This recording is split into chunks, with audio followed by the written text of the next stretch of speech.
Alaska Public Media, connecting Alaskans. Life informed.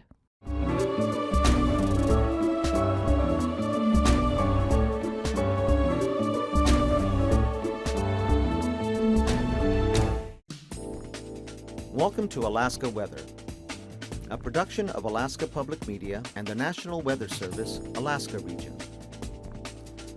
Produced and broadcast daily from the studios of KAKM, Alaska Weather provides complete forecasts, public, marine, and aviation for all of Alaska. Alaska Weather is made possible by the following sponsors.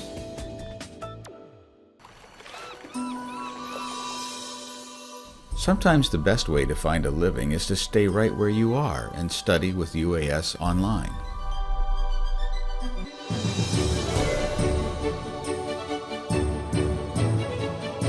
Career-specific distance programs from the University of Alaska Southeast are the fastest way to increase your earning power. We connect all over the world.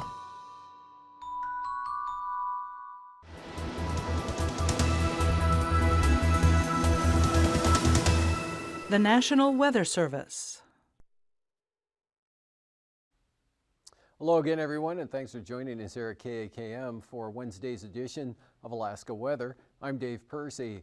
Up on the fire danger chart, still pretty high up here over the Koyukuk Valley, Upper Yukon areas, and back out again toward the Noatak Valley areas, right out, looks like including the Selawik Valley, and a little bit of high stuff here over the Seward Peninsula, and also the reappearance of high fire danger now sit in the valley on down into the Kenai Peninsula and continuing there over the central and eastern Copper River Basin, as well as the northern panhandle there, mostly in and around Lynn Canal, Haines on up towards Skagway. And on the satellite, a lot of clear skies and, of course, warm temperatures this afternoon with 60s, 70s, and even some lower 80s popping up during the afternoon hours, such as the Sitna Valley areas on down in toward Anchorage, with fair conditions all the way back, well, actually up to the Brooks Range there. Have a trough kind of strung out across the north slope, and that brought a little bit of rainfall today back up to the eastern Arctic coastal areas. And some shower activity here over the southern southeast coast, mostly in over toward the Stewart area, Hyder, and then some pretty good sunshine elsewhere across the southeast coastal areas. And we've got a frontal band right through here, kind of not really moving a whole lot, gradually edging toward the east there, and kind of surges of moisture rotating up along that boundary there off to the northwest, the main low pressure area here out over the west central Bering Sea, and a lot of moisture here, a lot of clouds, another system developing there. That should spread rain into the Alaska Peninsula later on tonight. Otherwise, not looking for a lot of change here over the interior areas. On the chart, there's a position of that front, pretty weak, not really a lot of precipitation with it. A few hundreds falling over the Pribilof Islands earlier today as that kind of lifted up to the north there. Generally just cloudy with some areas of fog here over the Aleutians, especially out toward Shemya. And then the warm front down there with the moisture, that'll be moving up tonight. Otherwise, lots of sunshine here with light winds over much of the interior. Got a little gusty again. Valdez, seeing gusts over 25 miles an hour at times today, and still northerly breezes at Seward. Otherwise, sunshine here over the southeast coast, temperatures 60s, 50s, and into the mid-70s in that area. And then the trough up here, bringing about up to 1/10 of an inch of rain to areas of the north slope, trailing back to the west there. And also a few hundredths to 1/10 of an inch falling here over the southeast coast down there in the green shaded areas. And we'll see for tonight, that system moves northward, 1,009 millibar low there, tracking to just about, or just a little south of Dutch Harbor by 3 a.m. tomorrow morning. So rain spreads in over all of the Alaska Peninsula, back to the west. Not much going on at all. The main low center hanging way back out to the west there. And we still have this frontal boundary bringing a chance of rain. Should stay off the southwest coast. In fact, a little bit better chance of seeing a little moisture out of that, and that'll also stay south of St. Lawrence Island. Otherwise, Norton Sound, look for fog and low clouds to be on the increase once again there through the strait up in towards the Chukchi Basin, maybe into Kotzebue Sound. high pressure on the Arctic coast there, light wind conditions, some leftover moisture, maybe a few flurries around Kaktovik, Barter Island, and some isolated scattered showers there from the eastern North Slope back into the Brooks Range. Otherwise fair here, Tanana Valley, all the way down to the North Gulf Coast with light winds, weak low there, really not doing much, just a few clouds, maybe a couple of lingering showers there over the eastern border areas. And for tomorrow, that low slips a little farther to the east, so the rain changes to showers here over the peninsula as the bulk of the moisture pushes up in toward Bristol Bay, approaches Sitkinak. Otherwise, look for maybe an increase in the clouds there for Kodiak Island. This front really weakens right through here, and just some areas of very light rain, drizzle, fog, maybe a few showers with it. Still looks like it'll stay south of St. Lawrence Island. Cloudy and showery out over the Bering Sea. Winds not a problem at all, very light out there, mostly from the west, and then kind of turning southwest through this area. Eastern Arctic coast, low clouds and fog in the forecast there for tomorrow with marginal VFR. Otherwise, look for more sun here for the Panhandle tomorrow with maybe some isolated showers near or east of the border. Otherwise, sunshine across Yakutat, Prince William Sound, another sunny day. Temperatures 75 to 85 for south central Alaska. Cooler along the coast, Copper River Basin, nice again up into the interior. Tanana Valley looks really good tomorrow, all the way back up across the Koyukuk, Kobuk, Brooks Range, even the North Slope. Look for drier, maybe more sunnier conditions than what you saw today. Excuse me. And the outlook for Friday, looks like the whole upper level trough here out over the Bering Sea is going to push eastward there. So that's going to re-energize this trough and probably push some rain in across the Yukon, maybe the Kuskokwim Delta tomorrow night about this position. Possible rain over the northern Kuskokwim Valley, back to the northwest, across the Seward Peninsula, some of that getting up in towards Kotzebue, Deering, Buckland, those areas, kind of showery over Norton Sound. Weak trough, few scattered showers, lots of clouds there along the southwest coast, out to the Pribilofs, and a few lingering very light showers. Looks basically mostly cloudy there for the Alaska Peninsula. Could be some clearing though, showing up in that same pattern all the way out to the eastern Aleutians. And this trough will probably drag and kick off a few showers there over Kodiak Island. Again, some of that looks like it'll push, possibly showers could reach into southern Cook Inlet during the afternoon on Friday. Otherwise, another mostly sunny day here, south central Alaska, Copper River Basin, all the way up to the Arctic coast, looking really good. No storminess at all or heavy weather of any kind. Winds on the light side. Maybe picking up a little bit, could see some 20-knot winds along the eastern Arctic coast there, 15 to 20 possibly. Fair skies here for the Panhandle. Still have those lingering showers just sitting on the east side of the border there, but should be a mostly dry and mostly sunny day there. Maybe a little bit of an increase in the lower clouds, possibly some fog. Mostly just the lower clouds could increase here along the coast, a little bit more of an onshore flow developing. And this system initially here is going to stay south of the Aleutians, but it looks like tomorrow night that moisture field will push up across the central Aleutians, eastward into the Fox Islands, and eventually on into the Alaska Peninsula on Saturday, while this mess here continues eastward. So Saturday it looks mostly cloudy now over the central interior down into Cook Inlet and the Kenai Peninsula, with pretty good chance of showers through there. Again, looking ahead to Saturday. And for temperatures this afternoon, very nice here, ranging from 60 down at Heidelberg, 65 at Klawock, 76 in Juneau this afternoon, and 68 at Wrangell, while 73 degrees occurred at Elfin Cove. About the same there in Yakutat. Mid-70s, North Gulf Coast, both Cordova and Valdez, pushing up to 75 this afternoon, 70s in the Copper River Basin, 70s and lower 80s, Kenai Peninsula on up into the Susitna Valley, and 73 both at Stony and Port Allsworth, 72 down at Kodiak, 70 degrees in King Salmon, 60s here through the Tanana Valley, north way up to 68, and 64 degrees over at Fort Yukon, 65 in Tanana, 65 also at Bettles, and a 63 up at Ambler. And the Brooks Range, mid to upper 50s there, and clouds and some moisture there, keeping it in upper 40s to lower 50s for the North Slope. And right along the coastline, upper 30s, 37 at Barrow, Wainwright, and Point Lay. 55 though over at Noatak, 50 degrees even at Kotzebue, 39 at Shishmaref, 43 degrees at Wales, 43 Nome, 48 though at Golovin, 46 out at Savunga. Southwest, the deltas, 60s inland, 50s along the coast, upper 40s for the Pribilofs, and 40s to mid-50s here out over the Aleutians, with Adak pushing up to 54. 50s for the Alaska Peninsula, but Chignik popped up to 64. And for the lows tonight, upper 20s and 30s, Arctic coast, North Slope, mid-50s, lower to mid-50s here over the west central interior, 40s to lower 50s everywhere else, including the Panhandle, 40s out over the Bering Sea and the Aleutians. And for the highs tomorrow, 70s, lower 80s again, or possibly even mid-80s into the Susitna Valley, with very nice temperatures all the way back to the northwest there, and hanging in the upper 30s along the Arctic coast, milder over the North Slope, and it looks like 60s to mid-70s again for the Panhandle.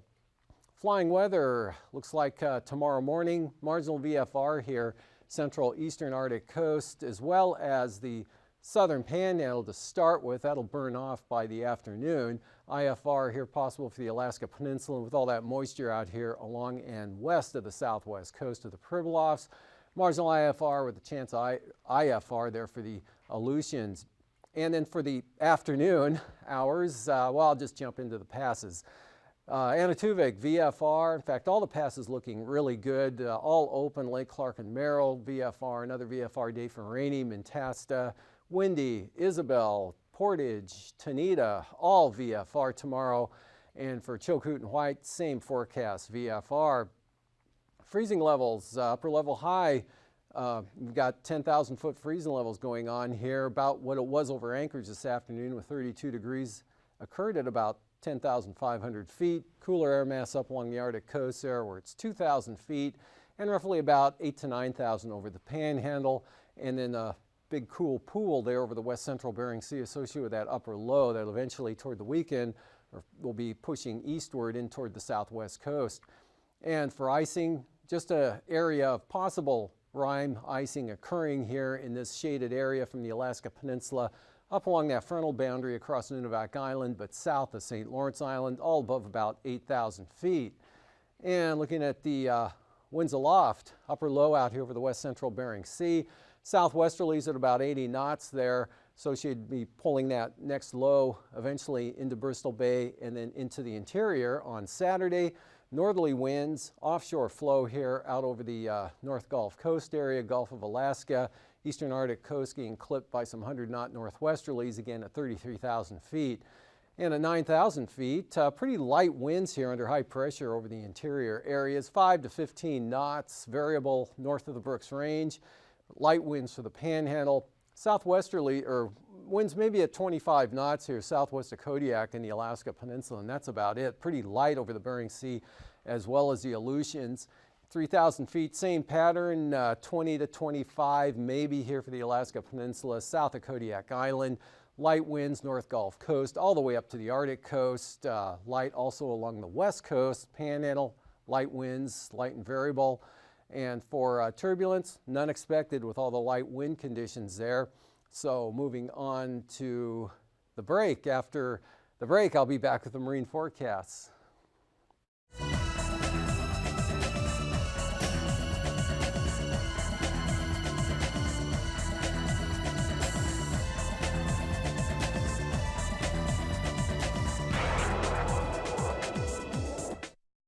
In recent years, the GPS receiver has been one of the most useful tools for professional pilots, drivers, and seafarers. These receivers use geospatial data to identify geographic locations and characteristics of natural and man-made features on the Earth. These receivers are also being used by hikers, golfers, and fishermen for recreation purposes. However, many people who use this technology still don't know exactly how it works. Our Johnny Alonso finds out how this complex system helps keep many of us on track and on schedule.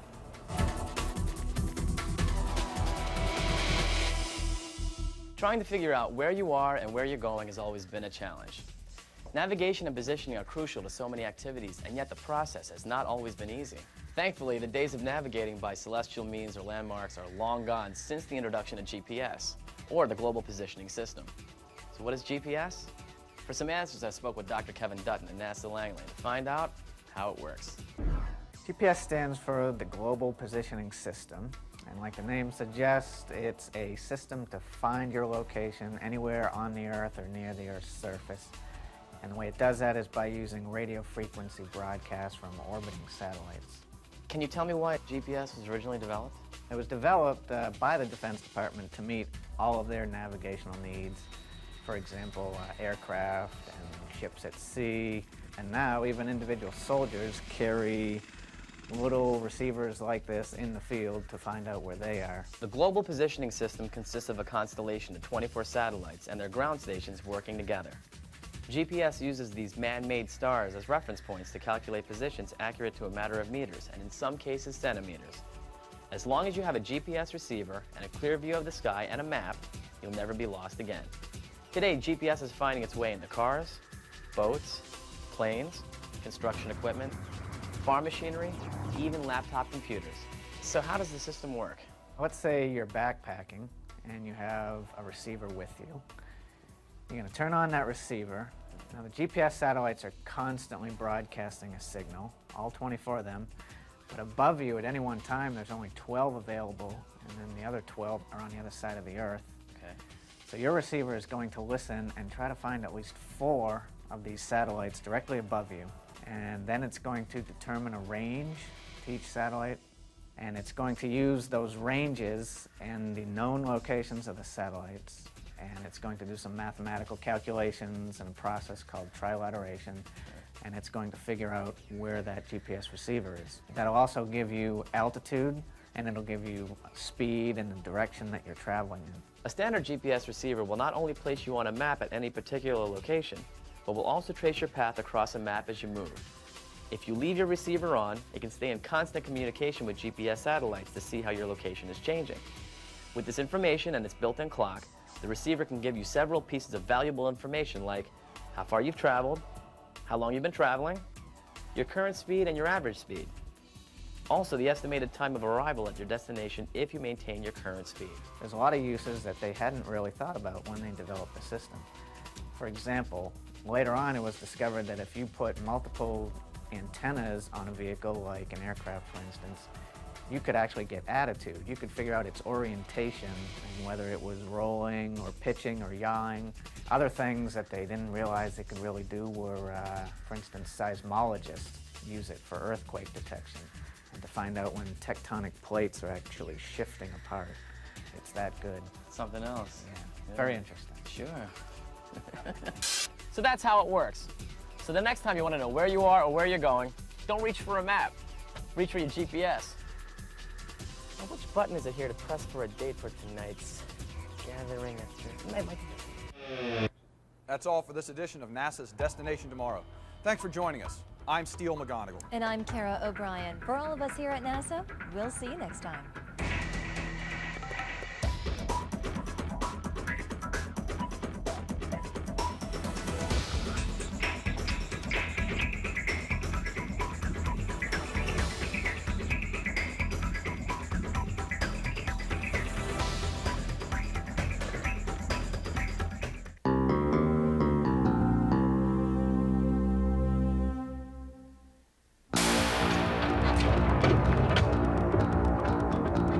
Their job is search and rescue. But until the early 1980s, these crews often had little to go on. This changed when locator beacons became mandatory on small boats and planes. In an emergency, the beacons emit a signal that is picked up by a series of satellites and relayed to search and rescue forces. This NASA-initiated effort has saved more than 3,000 lives over the past 10 years. But in situations where a locator beacon doesn't activate, rescue teams are again forced to cover sometimes thousands of miles, hoping to spot the missing craft before it's too late. Unable to identify any objects below but definite broken trees. Looking for a way to increase the odds of success in these beaconless searches, researchers from NASA's Goddard Space Flight Center made their way into an isolated, heavily forested area called Crystal Springs Watershed near San Francisco. As part of an ongoing experiment, their mission was to drop off a plane wreck. This particular wreckage was positioned just down a dirt road from another which had been hauled in some time ago. Both were intentionally located below a heavy canopy of trees to see if a system called synthetic aperture radar, or SAR, aboard a DC-8 could detect the wrecks through the foliage. The goal was to evaluate whether this special type of radar, traditionally used in geographic and forestry studies, might also be a useful tool for search and rescue crews in crises where no locator beacon information is available, or where bad weather or trees make it impossible to see a downed plane from the air. Upon completion of a flight, the images produced by the SAR are transferred to NASA Goddard for final processing and analysis. The bright spots are things on the ground that could be the target wrecks. By filtering out features known to be part of the everyday landscape, such as buildings or towers, the location of each wreck is isolated. Colonel Jim Bigelow heads up the Civil Air Patrol search and rescue operations in the Pacific region. We have lost 35 of our own rescue people since 1980 looking for the missing airplanes. So by getting to the airplanes faster and using the synthetic aperture radar on these difficult searches, not only will the people that are in the airplanes be saved, but we will reduce our own losses and people that are killed in this effort. Northwest winds 15 knots tomorrow along much of the coastline with 5 to 6 foot seas. A little lighter and more westerly down on the south coast. South winds about 20 knots for Clarence Strait. Light winds through the central inside waters. And northerly winds diminishing, actually starting out 25 knots tomorrow morning, diminishing to 15, then becoming south at about 10 tomorrow afternoon, that for Lynn Canal. Then on Friday, with some bigger pressure falls up over the Yukon, those south winds will become small craft advisories on Friday there with 5 foot seas. South to southeasterlies here for the central and southern inside waters, only at 15 knots. And south to southwest, 15 knots to the coast, turning westerly up here in the north end. For Prince William Sound, Cook Inlet, southwest, 10 knots tomorrow with 1 to 2 foot seas. West-southwesterlies for the North Gulf Coast at about 15. And for the Barren Islands, south 20, right on down the east side of Kodiak Island. Southerly winds for Kamishak Bay at 10, pick up to about 15 knots through Shelikof Strait, but seas really pretty light at 3 feet. And then for Friday, light variable winds for the strait here on Friday with southeasterlies at 20 knots, Kodiak Island up to the Barrens, right into Kamishak Bay. Otherwise, south to southwest on the light side for the coast at 15. Prince William Sound, kind of variable to south, 10 knots, southwest, 10 knots for Cook Inlet, southerlies at 15, south of the Forelands. And for Bristol Bay, southeast winds 15 knots, northwest at 15 here for the peninsula, picking up to 20 knots on the Pacific side. And then 25 knot winds, small craft advisory winds, Sitkinak on over to Castle Cape. For Friday, west winds here for the peninsula, just 15 knots, 4 to 7 foot seas, southwest 15, for Bristol Bay, northwest 15, southwest of Kodiak Island. And for the Fox Islands tomorrow, northwesterlies 15 to 20 knots, 3 to 7 foot seas. And west-southwest 15 here, Adak and Atka, picking up to about 20 knots there west of Adak, dropping back to 15 towards Shimia. And the Friday outlook, northwest 15, becoming north 20, and then northeast 10 to 15 there for Adak and Atka. Southerly winds 10 to 15 knots for all of the eastern Aleutians with 4 to 7 foot seas. Excuse me. And for the southwest coast, light variable winds tomorrow with seas 2 to 3 feet. Easterlies at 10 knots for St. Lawrence Island. Southwest 10 knots for the Pribilofs, and then back to southeast here for St. Matthew Island with the seas all pretty slight, 2 to 4 feet everywhere. And for Friday, southwest 15 here for the coast with 4 foot seas. Same forecast for the Pribilofs. Same forecast also for the northern Bering Sea. And south 15 or so, maybe 20 knots for St. Lawrence Island, seas 3 to 4 feet. And for the Arctic coast, eastern coast over to demarcation point, northwest 15 tomorrow, turning north, dropping down to 10. Central coast 15 knots out of the east. Small craft advisories here on the west side with 5-foot seas and those winds at 25 knots back down to 20 knots. Pretty light winds there from Wales to Cape Thompson. And for that zone on Friday, southeast at about 10, northeast 20 here, Cape Thompson to Cape Beaufort. Western coast north at about 20. Small craft advisories here for the central coast, southeast up to 25. Easterlies 20 knots on the east side over to demarcation point, or the entire eastern Beaufort Sea coast. And for tonight, again up there, kind of clouds, maybe some flurries, a little bit of moisture, isolated showers through this area, clearing out back to the west, staying fair here to the south, all the way into the Gulf of Alaska, Kodiak Island, looking really good. Moisture of this front mainly only affecting Nunivak Island, and even there it won't be very much at all. Areas of low clouds and fog again, northern Bering Sea into the Chukchi. And mostly cloudy, or I'm sorry, variably cloudy for the southeast coast, and rain spreading into the Alaska Peninsula.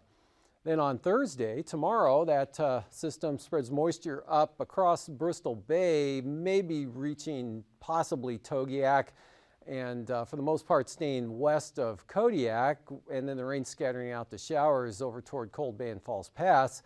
Light winds, clouds, scattered isolated showers over the Bering Sea, next to nothing for the Aleutians. High pressure on the eastern Arctic coast, winds light there, areas of low clouds and fog.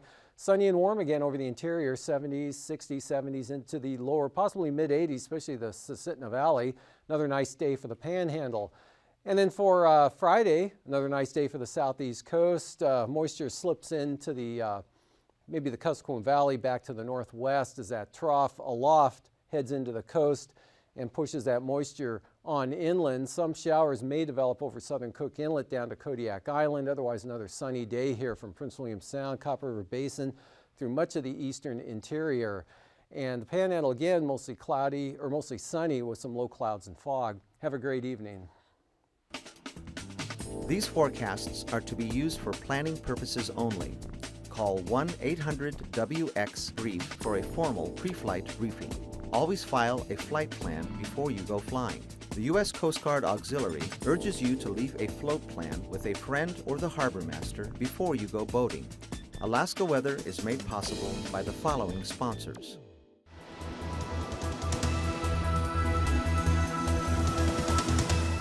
The National Weather Service.